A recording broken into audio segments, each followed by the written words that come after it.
Thomas and the Birthday Mail. It was the stormy season on the island of Sodor. All the engines were battling against the bad weather. Thomas was busy delivering supplies and mail in a far part of the island. He really enjoyed going up to High Farm.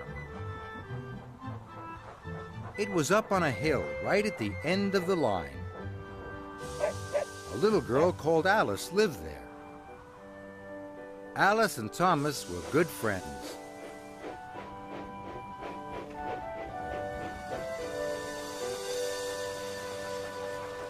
One day, Thomas was on his way to High Farm when Rosie stopped beside him.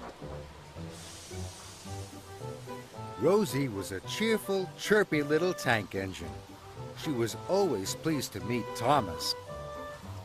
She liked him so much that she wanted to be just like him. So she tried to copy him. She tried to whoosh the way he did. She even tried to whistle like Thomas. It made Thomas cross. "Hello, Thomas," puffed Rosie brightly. "What are you doing?" "It's Alice's birthday," chuffed Thomas. "I want to get all her presents up to High Farm in good time." Just then, Harold the helicopter arrived. "Another storm warning, I'm afraid," he shouted. "High winds on the way and heavy rain." Harold warned Thomas not to go up to High Farm. "Heavy rain can cause landslides on that hilly route," he said. And Harold flew away. Thomas didn't want to let Alice down. "High winds don't bother me," he puffed. "Or me," chuffed Rosie. "I'll come as your back engine." But Thomas didn't want Rosie to come. "No, thank you, Rosie," he huffed firmly.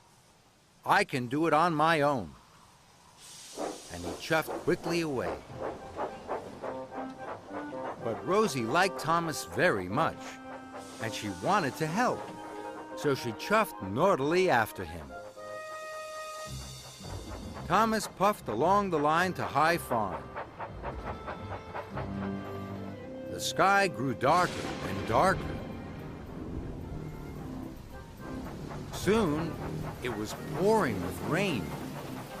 Thomas's pistons pumped and his boiler bubbled. It was hard work. "Rosie can't follow me now," he thought. "She isn't strong enough." But Thomas was wrong. Rosie's pistons were pumping and her boiler was bubbling right behind him. She whistled cheerfully to Thomas. Thomas was very annoyed. "Bother," he huffed.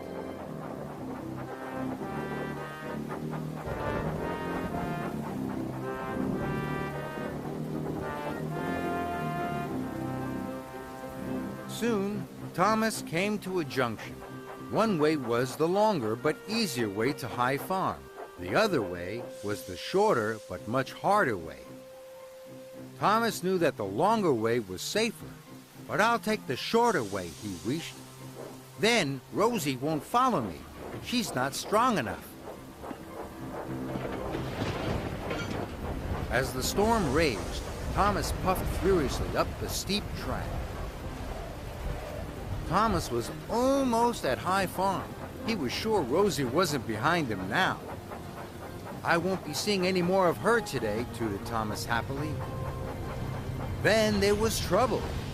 Earth and stones tumbled down the bank and blocked Thomas's track. "Cinders and ashes!" cried Thomas. But he still wanted to deliver Alice's presents. "I'll just have to bash my way through," thought Thomas. And he pushed forward into the landslide.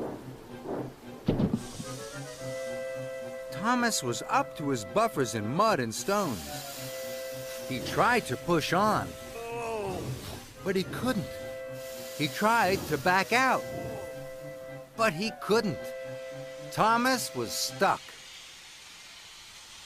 Thomas felt silly and very sad. I should have listened to Harold, he wished unhappily. Now Alice won't get her presents on time. I've let her down, he thought sadly. Then he heard the toot of another engine. It was Rosie puffing proudly up the hill behind him. It's me! Tooted Rosie cheerfully. Then she saw Thomas was stuck. Thomas felt very silly. I'll go and get help. Chuffed Rosie. Wait a minute, whistled Thomas. Please, will you deliver Alice's presents for me? Rosie was very happy. Of course I will, she puffed. Rosie was soon coupled up to Thomas's freight cars. Then she steamed off to High Farm. Thomas waited for Rosie to come back. He was happy she had followed him after all. Soon Rosie came puffing back down the line. Alice's mother has telephoned for help, Rosie told Thomas. Edward is on his way to pull you out. Then Thomas noticed that Rosie had a passenger on board. It was Alice. She had come to thank Thomas for getting her birthday presents to her. I couldn't have done it without Rosie's help, Thomas puffed. Now we can all celebrate your birthday together. Thomas tooted happily. And so did Rosie.